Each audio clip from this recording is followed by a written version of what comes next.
Salamat sa Diyos sa kanya pong mapagpalang kapangyarihan at biyaya para sa oras na ito ay celebrate natin itong wedding o pag-isang bibig ni Brother Carlos at Sister Juday. At tunay po na ang Diyos ay kalugod-lugod sa kanyang harapan. Ang lalaki at babae ay magpakasal. Dahil ito po ay isang karapat-dapat sa kanyang paningin, sa ayaya ito. Kaya sa oras na ito, tayong lahat ay sama-sama sa pananalangin. Manalangin tayo. Panginoon, salamat po. Anywhere we can call you as our Father.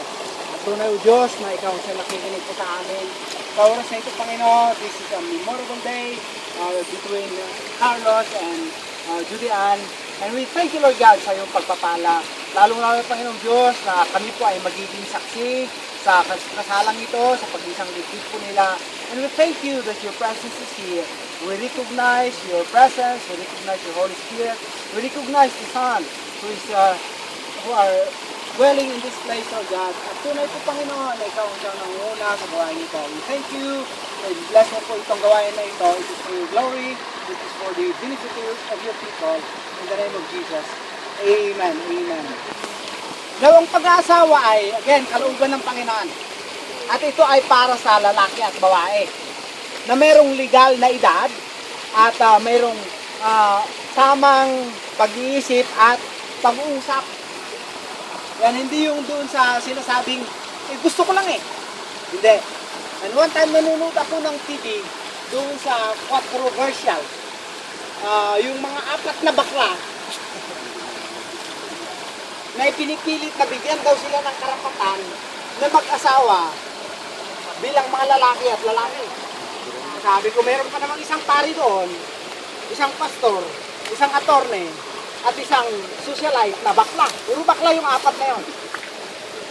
At sabi ko nakakalungkot. Di ba yung pastor na, yung nagsasabing pastor na yun na hindi natin kasama. At nasa sa Catholic religion siya. At salamat sa Diyos na itong panahon ito ay makikita po natin. Ito po ay nauumpisahan sa pamagitan ng pagmamahal. Ayan. Iwan ko kung paano nagkaroon ng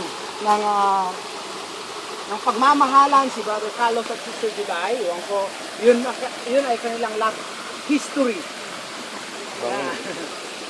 Bahala na sila doon. What we are having today, we are here to witness ito pong kanilang panata, panunumpa sa Panginoon sa kanilang pagmamahalan. At kalooban ito ng Diyos because He wants a family. Hindi lang yan, it is procreation. At hindi lang yan, aminin man po natin o hindi, ang pag-aasawa ay sexual fulfillment. Yan. Kaya nga para lang sa mga may tamang edad, tamang pag-iisip, at tamang pag-uusap. Ayan. Kaya sa oras na ito, napakainam. Carlos, Minerva, at Judy Ann Adahar, kayo ba ay tunay na dumako sa lugar na ito sa maayos na pag-iisip at desisyon upang kayo ay kakasilin ko? Salamat. Now, sa oras na ito, isang napakagandang bagay na alalahanin natin, Carlos at Judy Ann, ang pag-aasawa ay isang responsibilidad. Sa palayong sinasabi, Carlos, kumuha ka ng hindi mo kaano-ano. Na paminsan-minsan, ikaw magbili, ikaw maghuhugas, ikaw maglalaba. Pati pera mo kukunin mo. Di ba? Hindi yan iiwasan, ikaw din. Judy Ann. Kumuha ka ng hindi mo kaano-ano, na ilulutuan mo, ilalabhan mo, maglilinis ka, pagkatapos kung minsan, naiinis mo pa sa kanya. Salamat na lang, sinukuha mo yung pera sa pitakan. Napakain naman lang. And that is the binding of the mutual understanding ng kasal. At salamat sa Panginoon. Kaya, Brother Carlos, hinihiling ko na harapin mo si Judy Ann. Maghawak kamay kayo. Hawak kamay kayo. Ayan na. At manumpa ka sa oras na ito, sa harapan namin at sa harapan ni Sister Juday sa panunumpang ito. Judean? Ay, ito ay nga. Mas maganda kasi yung nakabahan ako. Nakabahan ako. Sige. Judean? Tinatanggap kita bilang magiging aking asawa at iingatan kita, mamahalin, paliligayahin at patuloy tayong maglilingkod sa Panginoon. Okay, ganon din kay Julian. Carlos, tinatanggap kita bilang aking magiging asawa. Kakaingatan kita, mamahalin kita, at ating alagaan ang ating pag-iingatan, ang ating pagmamahalan sa harapan ng Diyos. Okay, palakpakan natin. Ang ganda ng spotlight. Ayan. Ngayon, bigyan natin ng selyo yung kanilang pagmamahalan. Ayan. Ikaw muna, Brother Carlos. Sinong gusto magiging ringleader dito? Huwag na lang. Flowers ka dyan. Yan, lalagay mo yung ring sa baliw. Aking ilalagay. Yan, sinama ka. Ang sisina ito. Bilang tanda ng aking tapat na pagmamahal sa iyo. I love you.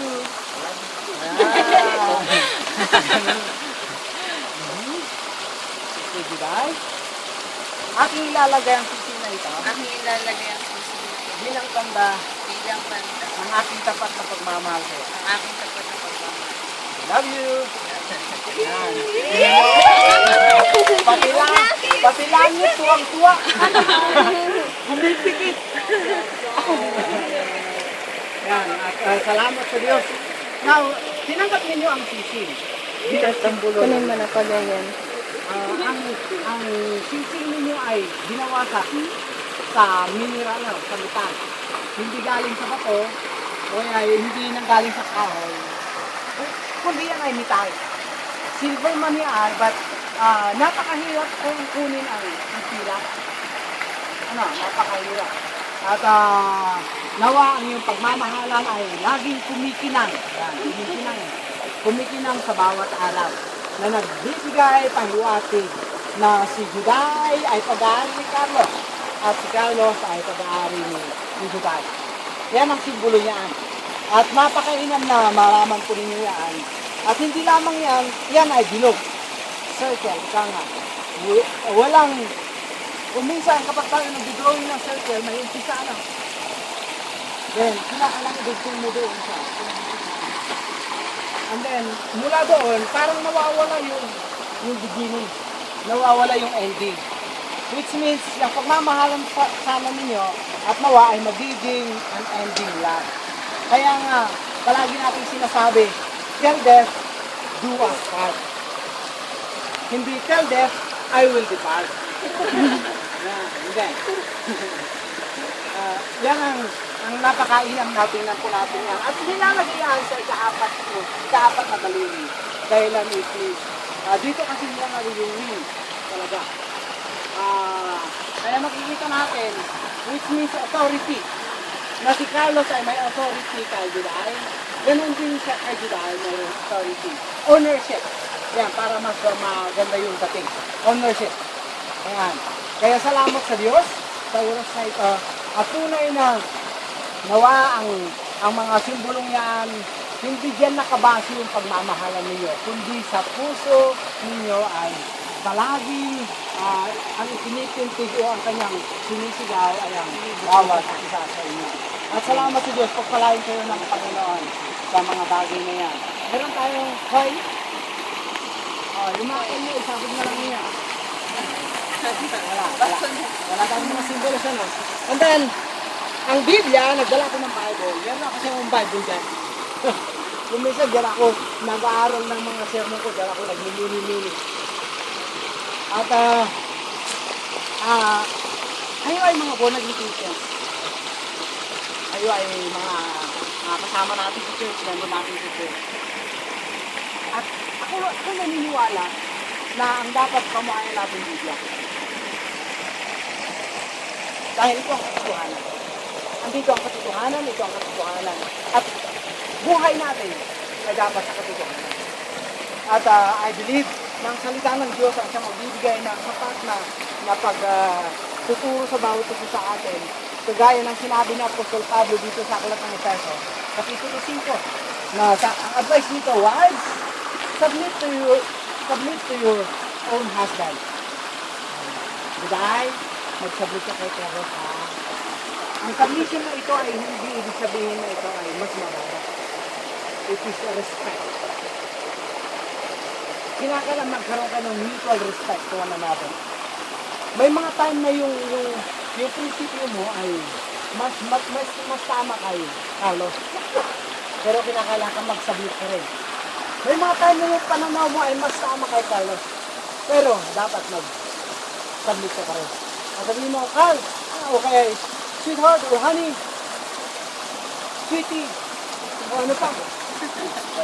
Babe, sugar. Ayan. Ayan. Ano ang magsasabi mo dito? Yan ang isang factor ng submission. And then, Carlos, sabi dito rin, ng Panginoong ni Apostol Pablo, sa pamagitan ng Banal na Espiritu, ay ganito. Love your wife. Love your wife. Wala nang ibang judian.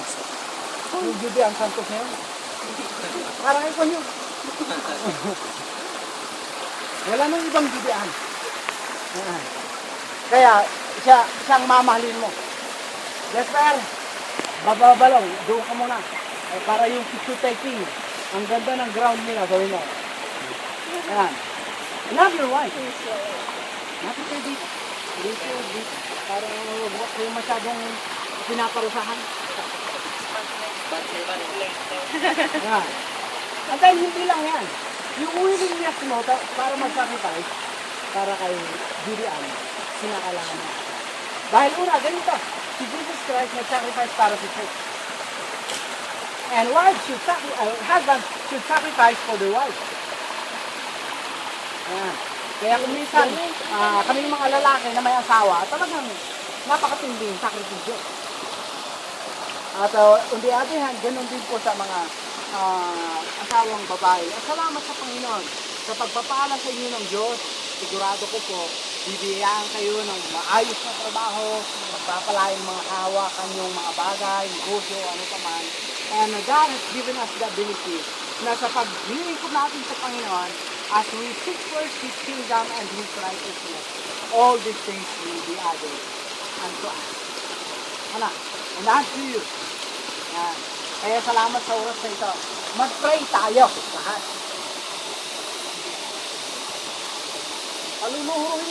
Aluluhurin ko sana kayo dyan, pero baka lulubog kayo. Ayan, i-pray natin sila. Kayong mga nasa paligid, tumayo kayo lahat at i-stretch niyo yung mga kamay ninyo para sa kanila. Yung video woman natin, pwede bang punta ka doon? Praise the Lord. Doon ka na sa Doon. Sa side mo.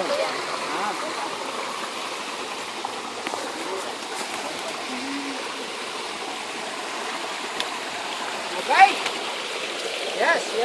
Praise God. Hallelujah. Thank you, Lord. Amang banal sa oras na ito, salamat po. Sa buhay ng aming mga kapatid, ay tunay po na nakikilala ka namin bilang magiting at makakulitan. Kaya sa oras na ito, patuloy ka namin. Thank you, Lord, sa buhay po, di ba, Carlo, at sa Julian. Salamat po na ikaw ang siyang Lord, that today, bless them in the name of the Father, and of the Son, and of the Holy Spirit. Patuloy mong pagpalain ng mga kapatid nila. Today, in the duration of their life, you are the i-decide, Panginoon, na isasal po sa lugar na ito. Salamat po Diyos. This is a place, this place, in which we can celebrate with you. Kaya dalangin ko namin, Panginoon, na pagpalain mo po ang mga kapatid dito. Gawaran mo po sila ng katalinihan. Gawaran mo po sila, Panginoon Diyos, ng kalakasan. At ano man po, Panginoon Diyos, yung mga kasalanan po na nagawa po nila. In the name of Jesus, we pray for your cleansing of blood. In Jesus' name. Thank you, Lord. Thank you, Lord, sa mga kapatid dito. Patuloy mo silang gabayan. Lord God, naglalapit po ng mga bagay na gaganapin po sa inyong mga buhay, sa mga pagpapala ninyo, Lord God, hindi kami ng kapangyarihan at ng katinang kamay. Tunay po Diyos na ikaw ang sumagula. Thank you. Nagpalain mo po ang inyong mga family, ang Minerva family, at ang lahat family, Panginoon. Duwag, dalayan po namin, Panginoon, ikaw ang sumagula. Thank you. We thank you and we bless your name. In the name of the Father, and of the Son, and of the Holy Spirit, we commit to you, this brother and sister. Amen, amen, amen. God bless you. Depende na sa request nila.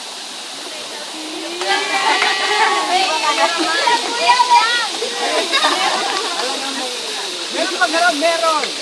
Now we can witness the first public and holy peace.